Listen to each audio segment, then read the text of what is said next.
आखिरकार बंगाल में खेला हो ही गया भाई। ना ना हाँ ना हाँ ना करते करते दीदी हार ही गई। लेकिन बताओ यार, आरजी कर हॉस्पिटल वाली जीत गई। मतलब 56 इंच का छाती, और प्रधानमंत्री को न्याय दिलाने के लिए, एक बेटी की माँ को, मतलब एक रेप पीड़िता को न्याय दिलाने के लिए प्रधानमंत्री को उसको विधायक बनाना पड़ रहा है। ये है हमारे देश का न्याय व्यवस्था, और ये है हमारे देश का सनातन।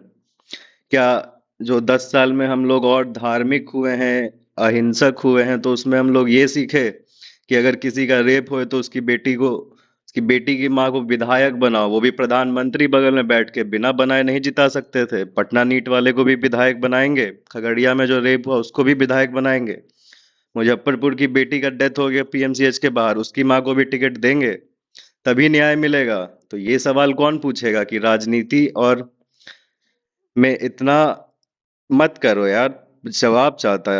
मतलब देश इतना कमजोर नहीं ना है भाई, हम लोग इतने कमजोर नहीं ना है कि हम लोग को एक किसी को न्याय दिलाने के लिए कि हमको उसको विधायक बनाना पड़े, उसके आड़ में हम पूरा राजनीति करें। मतलब उसकी माँ, किसी की बेटी मर गई और वो जाके अपने लिए प्रचार प्रसार कर रही है कि आप हमको वोट दीजिए, और प्रधानमंत्री खड़े होके बोल रहे हैं। जो देश का मुखिया है वो एक आदमी को, एक रेप पीड़िता को न्याय नहीं दिला सकता है, उस पर राजनीति कर रहा है। कम से कम ये तो सोचो। हाँ, बहुत अच्छा पार्टी है बीजेपी, मोदी हैं उसमें, योगी हैं, नितिन गडकरी, सही है, बहुत अच्छा है। बट तुम एक बारी सोच के देखो जरा कि मतलब क्या हम लोग इतने गिर गए हैं, क्या हम लोग इतने असहज, असामाजिक हो गए हैं कि उसको विधायक चुनाव लड़ना पड़ा। जिसकी बेटी मरेगी वो 1-2 महीने बाद चुनाव लड़ सकती है? इतना हिम्मत हो सकता है किसी औरत में?